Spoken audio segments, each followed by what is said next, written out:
بسم اللہ الرحمن الرحیم، السلام علیکم۔ آپ سب کا بہت شکریہ، نہ صرف آج کے آنے کا لیکن ہر دن موجود تھا یہ آپ پاکستان کا میڈیا جو یہاں موجود ہے۔ آپ ہم سے پہلے پہنچے اور we're very appreciative of not only the role that you played during our visit but خاص طور پہ جو جنگ کے دوران ایک واضح فرق نظر آیا پاکستان کے میڈیا میں اور بھارت کے میڈیا میں۔ I think each and every one of you deserve our appreciation for that۔ ہم وزیر اعظم شہباز شریف صاحب نے ہم سب کو دیا جنگ کے بعد کہ پاکستان کا ڈیلیگیشن امن کی پیغام لے کے دنیا بھر میں جدوجہد کرے کہ ڈائیلاگ اور ڈپلومیسی کے ذریعے ہمارے خطے میں امن قائم ہو۔ ہم سمجھتے ہیں، پاکستان سمجھتا ہے کہ بات چیت کے ذریعے، ڈائیلاگ کے ذریعے تمام ایشوز، چاہے وہ کشمیر، دہشت گردی، پانی، تمام ایشوز کا حل نکالا جا سکتا ہے، اور جنگ کسی مسئلہ کا حل نہیں ہے۔ میں اپنا تمام ڈیلیگیشن کا شکر گزار ہوں جس محنت کے ساتھ انہوں نے پاکستان کی نمائندگی کیا ہے یونائٹڈ نیشنز میں، ڈی سی میں، اور اب یہاں یونائٹڈ کنگڈم میں۔ انشاءاللہ آج ہم برسلز جائیں گے اور یہ پیغام یورپین یونین کو پہنچائیں گے۔ ساتھ ساتھ میں ضرور ذکر کرنا چاہوں گا کہ سیز فائر کا تو مرحلہ گزر گیا اور ہم نے سیز فائر قائم کیا۔ بھارت کا جو طریقہ کا جنگ کے دوران، جنگ کے بعد اور آج تک آپ کے سامنے ہے، بھارت کا بیانیہ، بھارت کا موقف جھوٹ پہ مبنی ہے۔ ان کا جنگ جھوٹ پہ مبنی تھا، اور ان کا پوسٹ جنگ کا جو بیانیہ ہے وہ بھی جھوٹ پہ مبنی ہے۔ پاکستان کا موقف سچ پہ مبنی ہے۔ پاکستان کا موقف امن کا پیغام ہے، اور ہم سمجھتے ہیں کہ جو پاکستان کا عوام ہے، جو بھارت کا عوام ہے، ہم امن میں ساتھ رہنا چاہتے ہیں۔ پاکستان کا فوج نے دکھا دیا، پاکستان کی ایئر فورس نے دکھا دیا، پاکستان نے یہ ثابت کر دیا کہ ہم اپنا آپ کا دفاع کر سکتے ہیں۔ بھارت جتنا بھی بڑا ہو، ہم ان کا مقابلہ کیا ان کو جنگ کے میدان میں شکست دلوا سکتے ہیں، سفارتی محاذ پہ شکست دلوا سکتے ہیں، اور مگر ان تمام چیزوں کے باوجود پاکستان آج بھی امن کا بات کر رہا ہے، اور بھارت آج بھی جنگ کا بات کر رہا ہے۔ میں آپ سب کا بہت شکر گزار ہوں۔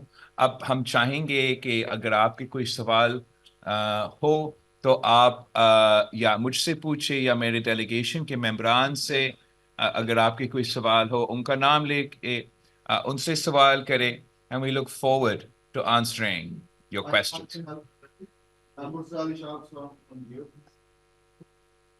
ہلو بلاول صاحب، آپ یہ بتائیے کہ جو پاکستان انڈیا کانفلکٹ ہے، اس کے بعد پاکستان کے army chief general Asim Munir کی پروموشن ہوئی فیلڈ مارشل کے رینک پہ، آپ کیسے دیکھتے ہیں جو ان کو فیلڈ مارشل بنایا گیا؟ اور اوبویسلی پاکستان آرمی کا جو رول رہا اس کے بارے میں تو ابھی آپ نے بات کرتی ہے، but Asim Munir is promotion as the field marshal. میں سمجھتا ہوں کہ یہ ایک اور خاص طور پہ ان صورت میں جہاں پاکستان نے ایک جنگ جیتا ہے، تو اس جنگ کا جو باقاعدہ قیادت کر رہا تھا، یہ اس کا ریکگنیشن ہے کہ ہم نے یہ عہدہ chief of army staff Asim Munir صاحب کو جو ملا ہے فیلڈ مارشل۔ ہم سب اس بات پہ فخر کرتے ہیں کہ پاکستان افواج نے عاصم منیر صاحب کی قیادت میں یہ جنگ جیتا ہے، اور یہ پورا ملک اس بات کا ریکگنیشن کرتے ہوئے اس اعزاز کو فراہم کیا۔ میرا سوال یہ ہے کہ ہندوستان نے انڈس واٹر ٹریٹی کو سسپینڈ کیا ہے، اس کو ٹرمینیٹ نہیں کیا۔ اگر ٹرمینیٹ کرتا ہے ہندوستان تو پاکستان کا کیا اس پہ رد عمل ہوگا، اور کیا اس پہ ری نیگوسیشنز بھی ہو سکتی ہیں اس کی تفصیلات تبدیل کرنے کے لیے؟ کوئی اس طرح کا آپشن بھی زیر غور ہے؟ Thank you. ایک تو بھارت قانونی طور پہ نہ سسپینڈ کر سکتا ہے نہ ختم کر سکتا ہے. انڈس واٹر ٹریٹی موجود ہے، لاگو ہے. پاکستان اور بھارت انڈس واٹر ٹریٹی پہ پابند ہے. اگر بھارت کا جو بیان ہے یہ انڈس واٹر ٹریٹی کا وائلیشن ضرور ہے. اور یہ دھمکی بھی دینا کہ پاکستان کا پانی بند کرنے کا دھمکی دینا، صرف دھمکی دینا، یونائٹڈ نیشنز چارٹر کا وائلیشن ہے. اگر بھارت عملی طور پہ اس دھمکی پہ عمل درآمد کرتا ہے تو پاکستان نے پہلے سے کہہ دیا ہے کہ یہ اعلان جنگ ہوگا انشاءاللہ تعالی. میں سمجھتا ہوں کہ بھارت میں یہ احساس ہوگا کہ ان کو یہ فیصلہ، یہ اعلان واپس لینا پڑے گا. خاص طور پہ اگر ہم ایک ڈائلاگ کی طرف آگے بڑھتے ہیں، بات چیت کرنے کا اگر ہم نے ماحول پیدا کرنا ہے جہاں بات چیت کرے دہشت گردی، کشمیر یا جو بھی ایشو پہ، تو بہت ضروری ہے کہ اس بات چیت کا اگر اس بات چیت نے کوئی وزن رکھنا ہے، ہم نے نیا وعدے آپس میں طے کرنا ہے، نیا ٹریٹیز سائن کرنے، تو جو پرانے ٹریٹیز ہے اس پہ عمل درآمد کرنا، ان کو ماننا بہت ضروری ہے.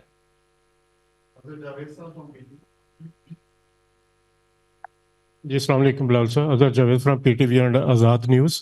بلال صاحب، بھارت دہشت گردی کی بات تو کرتا ہے لیکن خود وہ انٹرنیشنل بارڈرز کے باہر جو ہے وہ دہشت گردی میں ملوث ہے. کینیڈا میں بھارت نے سکھ لیڈرز کو مرڈر کیا ہے، جس کی کینیڈین گورنمنٹ نے خود آن ریکارڈ کہا ہے.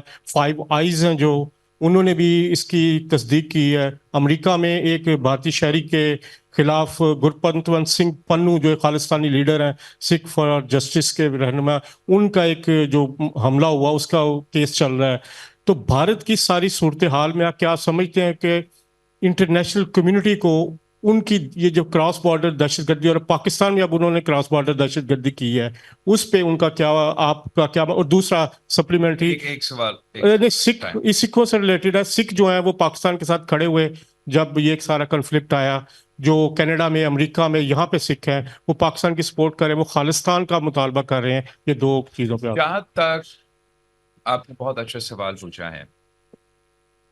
بھارت کہتا کچھ ایک چیز ہے، کرتا کچھ اور ہے. میں سمجھتا ہوں کہ خاص طور پہ جو ان کے